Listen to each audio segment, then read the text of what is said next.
This latest attack is a metastasized version of WannaCry, the ransomware attack that within a few days in May ripped through over 3 million computers in 150 countries and spread faster than most highly contagious diseases ever have. Ransomware is a class of malware that encrypts all the files on a computer, letting go of them only when a ransom is paid to the hacker who has the encryption key. This new attack has already hurt major organizations in Russia, Europe, Asia and North America.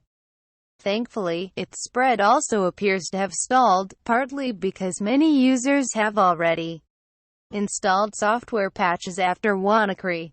Every major cyberattack in recent years has led to even bigger attacks because hackers learn and evolve. The Sony Pictures email breach was followed by the Ashley Madison leak of user credentials, which eventually spurred the 1 billion-plus username heist at Yahoo. Likewise, last October, we saw the record-setting distributed denial-of-service attack that hijacked thousands of Internet of Things (IoT) devices, everything from Internet-enabled home cameras and DVRs to baby monitors, and targeted the Internet's leading directory service provider, DYN, making large parts of the Internet inaccessible all over the world.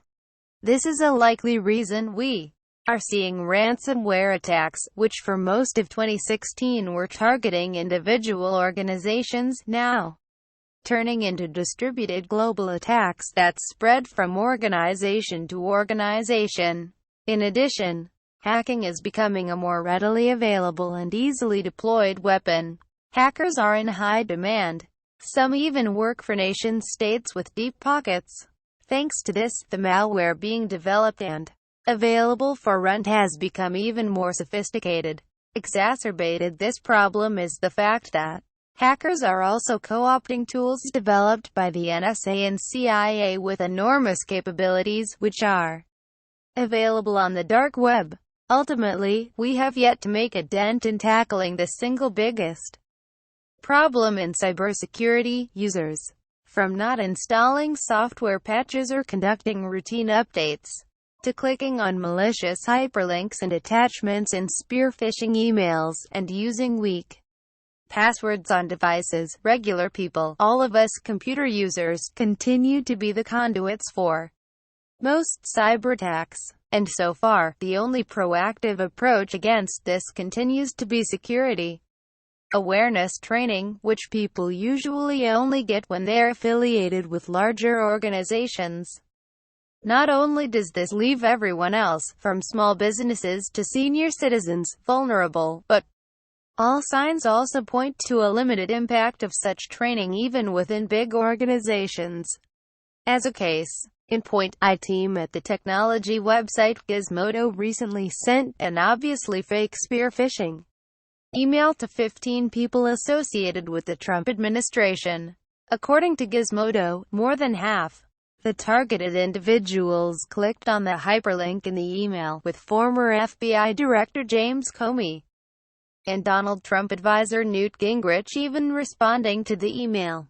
Keep in mind that hackers need just one errant user to inadvertently click on a spear phishing email or leave a computer unpatched to start a cyber pandemic. In spite of this staggering vulnerability, almost all policymaking ignores end users and abandons the opportunity to transform users from conduits into a defense mechanism against cyberattacks.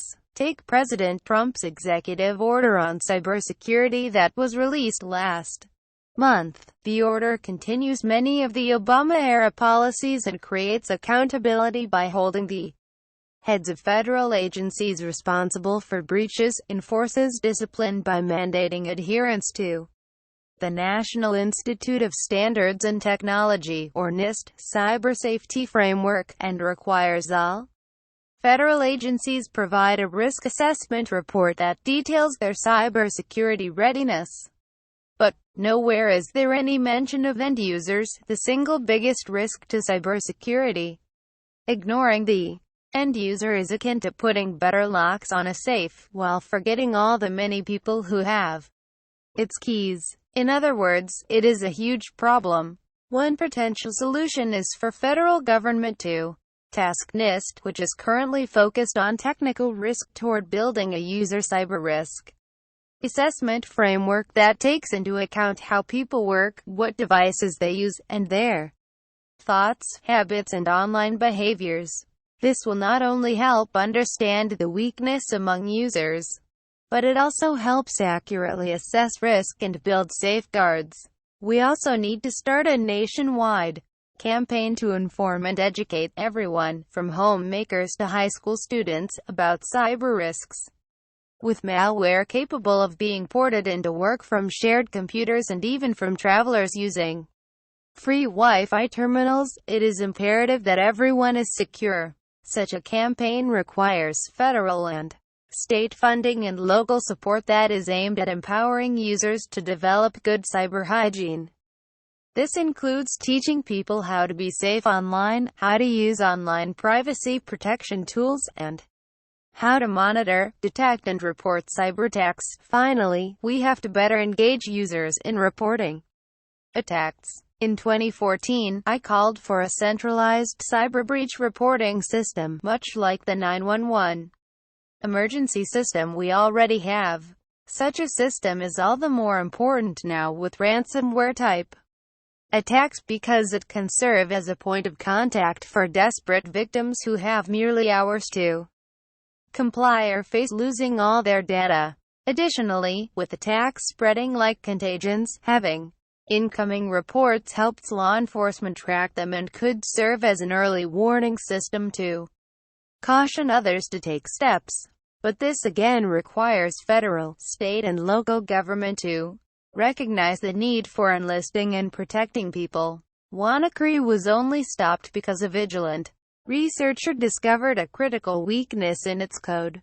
The current attack, at least for now, has also stalled because the email account used by the hackers to manage their ransom demands was blocked by the email provider. But it's almost certain that a hacker somewhere is already developing a workaround. The next attack will surely be bigger, bolder, and more consequential. And the next time we might not be so lucky.